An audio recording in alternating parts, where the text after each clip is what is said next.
Now, Newsman Dennis Daily presents his unique look at current events in another of his wide-ranging daily video blogs. Hi again, everyone. This is Douglas W. Digital, sitting in for the ailing Dennis Daily. Yesterday, on this broadcast, my electronic cousin, David W. Digital, did the honors.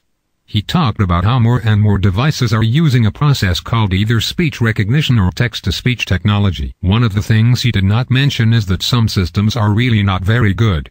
Have you ever gotten into a phone system where you were asked to speak your answers and the machinery never did understand you? The longtime anchor of this broadcast, Dennis Daily, who, as you know, has a very articulate, nearly artificial way of speaking, has always said that he speaks so well that digital recognition can't understand him. Yet it can understand anyone who mumbles. That is the real problem, especially for digital recognition that has to deal with a cross-section of Americans. Imagine trying to understand all the accents and the regional pronunciations. For example, in Dennis Daly's part of Indiana, people would pronounce the word bush, meaning a shrub, as bush.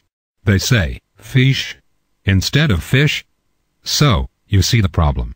Digitalization is an amazing thing, but it's still not perfect.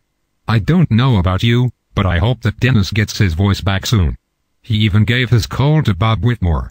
The reason I know is that I have had to do Bob's nightly newscasts on here. So, I'm Douglas W. Digital with your daily news update.